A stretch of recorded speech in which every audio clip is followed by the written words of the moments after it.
Well, like I said, I love to talk about history. And when Rick and I were first talking about this presentation, it was really a chance to dive into the details. So a little bit about my history. I've spent my career in sales. I have a degree in geology, and most recently I was teaching history courses at CLC in their discovery program, which is really fun because you get to develop your own presentation. People show up and you get to talk about it. So that's really a lot of fun. So Arbor Vista, a place in time.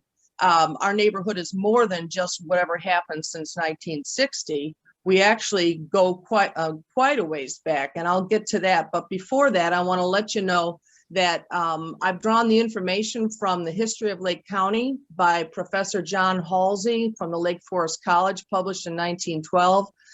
Rick's work on the website has been excellent. There's so many graphics that you will not see here today, but many that I have included.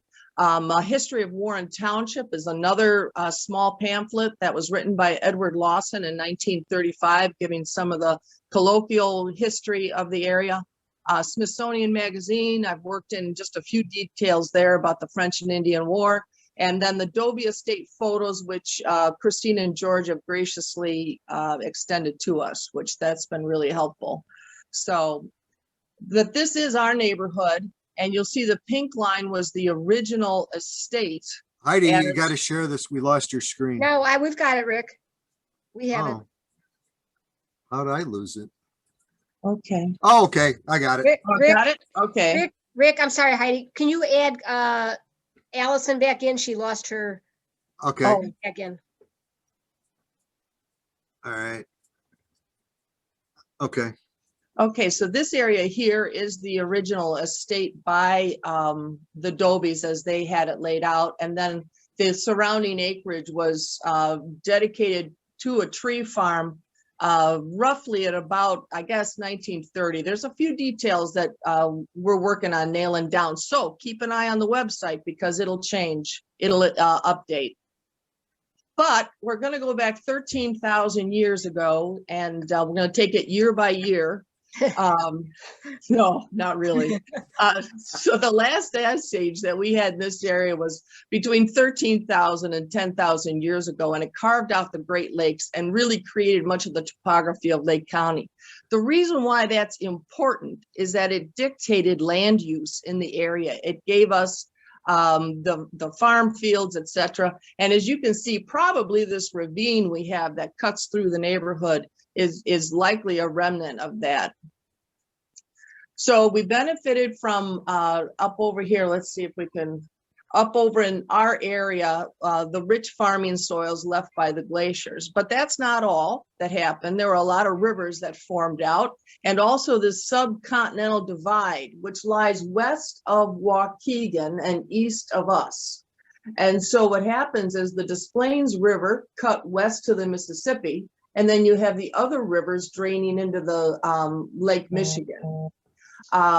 Because of that, we have a lot of use of river use that joined the rivers, and it created a work project which brought more people into the area in the mid-1800s. But before that, after the Ice Age, we have a lot of prehistoric artifacts from the mastodons and the mammoths. Now, if you want to go to a great museum, it's the Best Bauer Dunn Museum, just over on Winchester Road. Looks a lot like the Fields Museum, actually. And you'll see fabulous fossils, a lot of great county information. After the Ice Age and the mammoths, what we think happened was a lot of Ice Age prehistoric civilization that we really don't have much of a record of. But as you've probably heard, many scientists believe that that mammoths and the mastodons were severely compromised by the prehistoric people who hunted them. But out of this time evolves the Hopewell culture, which were the Mound Builders. They existed for quite some time, but their time came to a close around what we would call 500 Common Era, but what we used to know as 500 AD. They were mound builders. The mounds were used for the ceremonial burial purposes. It's believed that their culture died out because of local wars.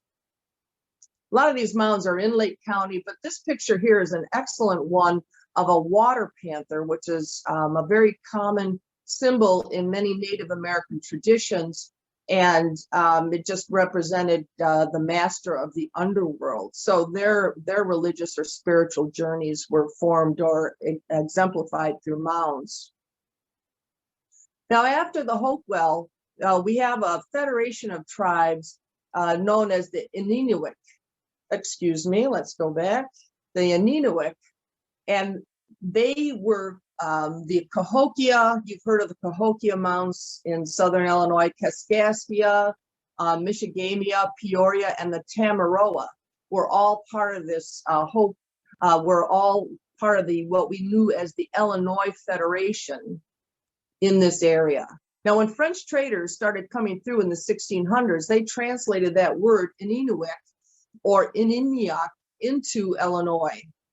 And the Potawatomi, they don't show up here until about 1763. You've got the French and Indian War, and the Potawatomi were French allies, and they arrived here after that war and after battling the Iroquois, who were British allies up in the north. And I'll show you why that even happened.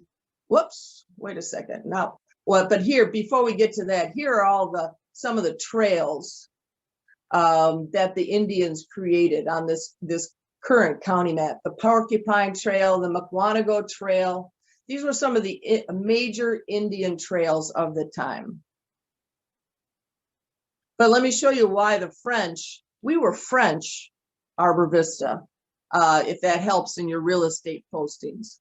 But the French controlled the Ohio Valley as a result of all the explorers. They controlled the inland waterways.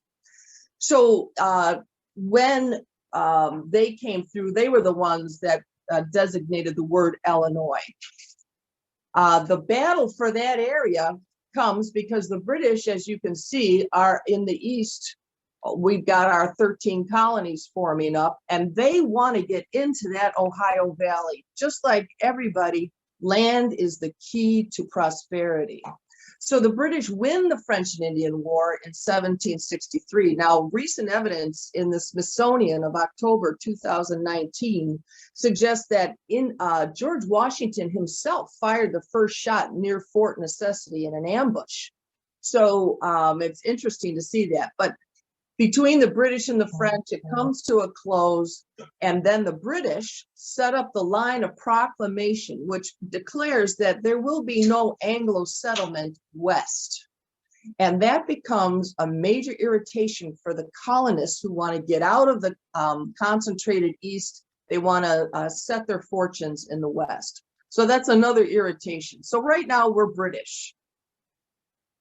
But then we become Virginia, which is really cool. So George Rogers Clark is out west. He's in the Illinois County, and he declares that for Virginia, this would be part of their state. And actually, Virginia declares that all land from their state to the west, as far as can be seen, which means the Pacific Ocean, would be considered Virginia. Now, you wonder about how that could be. In the context of the time, we don't have a country yet. We're battling with the British for independence. And so the states have their own individual power. There is no real true federal power until we come to an agreement of laws and we come up with this Articles of Confederation in 1784. Now, when that comes to be, then Virginia cedes its western territories to the United States government because now we have an organization. But you know, being part of Virginia was nice for 6 years. So, but what we tend to forget about is that we are also, this area is still controlled in actuality by the Native Americans who are still here.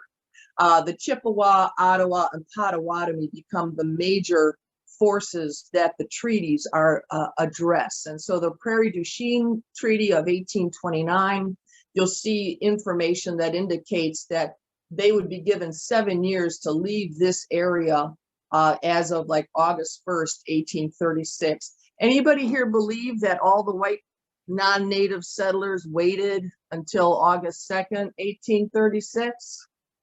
No.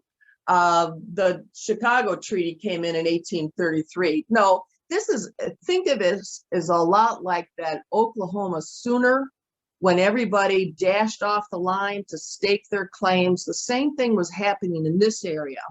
We had people coming in as early as 1833 with this Chicago Treaty to actually stake their claims. And the first one of these that's noted is Captain Daniel Wright. He was set up his claim in Vernon Township in the spring of 1833. He's the earliest claim that people acknowledge, but he did not do it alone. The local natives actually helped him build his cabin, and they also helped him survive hard times. Like, for instance, when his hay crop was burned in a prairie fire, they came in and fed his animals for that winter. But he's not alone. Other settlers are moving right in, and that's our man here, Willard, and his wife, Marcia Jones. I consider them the first Arbor Vista Association members. They came from New York and were the first owners of Arbor Vista land. They received the patent from the US government in 1842. Now, they arrived here in about 1835. That was their claim. And then the government finally finished the patent work in 1842. Now, if you want to go over and visit them, they are at the Libertyville's Lakeside Cemetery, just off of Butler Lake. You'll see it there if you make a left off of Butterfield Road onto Lake Street. Lake County was originally created in 1839 when it was set aside from McHenry County. So McHenry is formed in 1837 and incorporates all of Lake County. 2 years later, Lake County is formed. Now, what's going on is that as the state becomes organized, you have a large chunk of land, and then part of it is chunked out for the next township. It was a gradual process. They didn't come in with a ready map. But you can see, this is a really cool image. If you can move all the pictures of the people, I don't know where everybody's at here, but look at this township map. You see Jones Point right here. Whoops, I hit the screen. Let me go back. You see over here under the word Waukegan, and this dotted line is the Waukegan Route 120 we know today, but was considered Waukegan Road or Belvedere Road back in the day. That's the Jones Point property right here where I have the red cursor. Here's the Mukwonago Trail. That was considered lying along the Mukwonago Trail, when in fact, look how far away it was. People walked everywhere. It was a time of, if you didn't have a horse, you walked, and that was the most common thing, was walking. Another interesting thing is, do you see this trail here? This right here was the trail that the Jones Point Arbor Vista subdivision lot was actually laying across. And even in the time of 1835, when there were still natives in the area, they were pretty irritated at having to walk around his property because it was right in the way of their trail. But the interesting thing, this property is 187 acres. And as a landholder, Willard was appointed to what we would consider a transitional government committee, a resolution committee, also known as the Compact, which might sound like something akin to the mob. But it was him, Samuel Brooks, and Nelson Landon were the three officers of this transitional committee that prevented claim jumping. So if you put your stake in the ground or you did any improvement to the claim, that would be considered yours. And if someone came in and tried to take it, this compact would govern the result. So Willard was very instrumental in the early days, and this is like around 1835, 1836. And now he's an election judge in 1837. So in the early days, Willard's very active. At this time, he's about 38 years old. And so he's very active. You don't hear much about him as time moves on, once the county becomes more organized on its own. So in the days of the late 1830s, you have the case where in 1828, non-landholding males, white males, could vote. Up until 1828, only landholders could vote. And of course, they had to be white males. Voting was a celebration akin to 4th of July. And so they had things like election cake, which I could make you some. I have the recipe. Drinking was there because imagine, get a bunch of folks together and the celebration begins. And there are Lake County records of some of those voting parties. And these guys are laid out on the floors of the barn and everybody's just trying to fall asleep after a big day of drinking and a good time. In 1876, Judge Ingalls of Antioch remembered that in those years of the late 1830s, people from Antioch were considered to be a part of the Libertyville voting precinct, and that they actually walked the 12 miles to Willard Jones, by name he mentions Willard Jones' property, to vote. So Arbor Vista was a party town right there. Lake County is still very wild despite these settlements. It's largely farmers, it's largely wild land. And to protect their livestock, farmers were actually having wolf hunts. They were organized in the early days around 1850. There were a lot of wolves. And so the price you see is relatively low. $8 for an older wolf pelt. I imagine it's larger, more dense, it's better fur, for lack of a better way to put it, and then $1 for the young pelts. By 1874, there are not as many wolves. The pelt prices are up. And then now they're divided by what time of year they were captured. More common April to October, less common October to April. So the Jones farm, as we've seen, is right here. Jones Point, it was called, close to 120. Now, just to give you some ideas about, I keep hitting the screen, to give you ideas of what's happening in the lay of the land, the blue dotted line here is actually one of the initial stage routes. All the blue dotted lines are stage routes. And William Lovejoy was the first stage route, stagecoach driver. And he was in section, we're in section 31. He was right next door in section 32. And he started this coach line in about 1841. And it was actually just a lumber wagon pulled by 4 horses because that looked better. Now, just to give you an idea, when we think of the wealthy of Chicago, in 1850, the roads were in such condition in 1850 that the wealthy people of Chicago would be taken by potato cart because it could survive the mud and then literally dumped into the front door of the hostess's home. So, you know, it's that rugged, the roads. Now, the other interesting thing about these roads at the time is that the farmers got together and would plow a route and then simply pile the dirt up into the middle, looking for it to settle and pack down and create the road. That was it. And so when you talk about rain, now you've just got mud. And the lumber wagon is going to get through that better than, in fact, a coach. So that's another thought about that. Now let's put it all in context. We got the 1800s, mainly westward expansion. The 1828 I mentioned. We've got Andrew Jackson in the White House, Battle of the Alamo. Lake County's formed in 1839.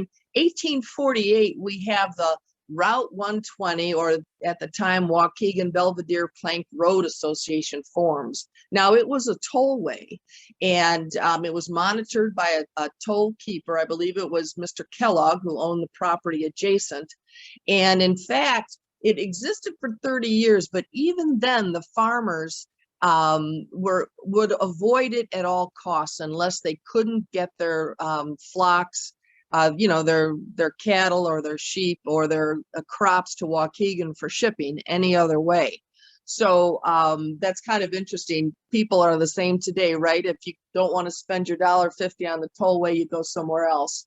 In 1855, the railway reaches Waukegan, which changes the whole shipping idea, and crops and cattle are then railed to Chicago. Chicago begins to raise their streets. In 1855, you've got cholera forming because of all the standing water. If you remember, Chicago was mainly swampland when it was developed. And so they start to raise the buildings so that they can raise the streets and create better drainage and make it safer. Just as a side note, it was considered lascivious behavior for the men to stand at the edge of the staircase. So you have a building that's been raised and you've got the sidewalk across the building, but you got stairs down till the next block of buildings that have been raised. Well, the men would hang out and look for women's ankles, just saying. So that's kind of a little bit of the Chicago talk. But Abraham Lincoln, during his run for the presidency in 1860, stops by in Waukegan in April. And so we were not an unknown area. Let's see, 1872, Willard Jones dies. He died without a will, and all of his paperwork will be on our website as part of the update. The Plank Road Association is dissolved. Now, 1881, the long winter. We noted in our records that there were several feet of snow standing, to the point where farmers got out, the men got out with their tractors, as much of their equipment, to clear a road. 1881 is notable because it's also the book, The Long Winter, in the Little House on the Prairie series. If any of you have read those books, they had blizzards every 3 days out in South Dakota. And so the whole country is suffering because although the northern part of the country is suffering with the long winter. So that just kind of gives you a thumbnail sketch of the 1800s. Let's see, let's make it go. There we go. This is what the township township layout looks like today. You have Warren right here, and we are right about there. This is my 1873 township map. I'm also on the board of the Mount Rest Cemetery, and we have inherited this map. And I just wanted to point out an interesting thing. We're here. This is the estate of Willard Jones right here. And then you see these lakes. This is the Gage's Lake, which was known as First Lake. Then you've got Druce Lake, which was known as Second, Chittenden, and then up here, Miltimore, not Miltmore, Miltimore. I grew up in Lindenhurst, so I've always known it as Miltmore. But they numbered those lakes, and that's why you hear stories of Third Lake and all that type of thing. But around 1890, this is what Waukegan looks like. And here's the Nelson Landon Farm in Benton Township in 1885. Now, if you recall, he was one of the three who maintained the compact and with Willard Jones and Samuel Brooks to prevent claim jumping. So he had a pretty nice farm out there in Benton Township. So George Chard is the neighbor across the way, and here's the estate of Willard Jones. And sometime around 1887, the Jones home burned, and Marcia Jones died in 1887, but from what I can tell, she died in Michigan. So she was living with her daughter, Jenny Ford, in Michigan. The Chards took over the Jones property sometime between 1890 and 1910. It's a little vague. Rick and I are working to nail that down. The 1872 probate records of Willard Jones indicate that there were 187 acres valued at $7,000. $150,000 today. So he was doing pretty well. 80 acres of those were under timber, and the balance were prairie. Now, all the farming equipment was sold, so I don't think Marcia was doing any active farming on her own on the property. Fred Chard, the son of George, owns the property and then sells the property to Frederick and Mary Dobie sometime after 1920. Frederick and Mary, they immigrate from Germany in 1892, and their daughter Joanna was born in 1896. Frederick was a mechanical engineer. That's what he claims on all of his census records, and he had his own engineering office in Chicago as early as 1910. So he's quite an entrepreneur and a guy with a go-get-em spirit. In 1920, he opens up his correspondence school in Chicago at the corner of Lawrence and Damon. Now, I got that from his obituary.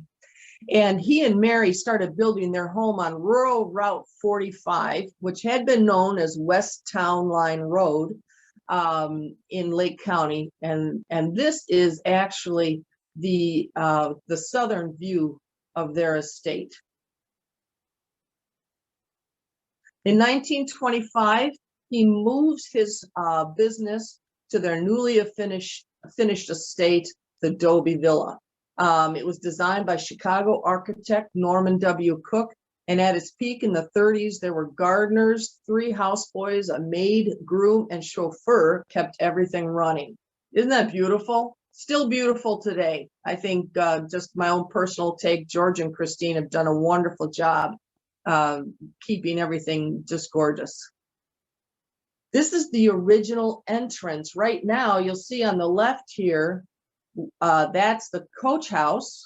That's now a private residence. And you see his, I believe it's a 16-valve Cadillac coming out the door. You can tell Fred must have been pretty proud of that. Right now, today, we see it as a pink stucco gate, and it's permanently shut. The 1940 census lists Mr. Dobie as a tree expert. Since the estate now hosted a tree farm, he also owns several theaters and drive-ins in the area, including the Grays Lake Drive-In. And if you remember the Ryans family that lived down on Forest, he was the caretaker for Mr. Dobie. He lived there many years and then took over the drive-ins to a large extent. This is the home as it was then. The courtyard here is still very similar today. Isn't that beautiful? A side note, Christine was able to find a replica of this statue in an antique shop. So she was able to replace it when it degraded. And they were actually grazing sheep, which I suggest we should all do. Why not? Let's get away from mowing.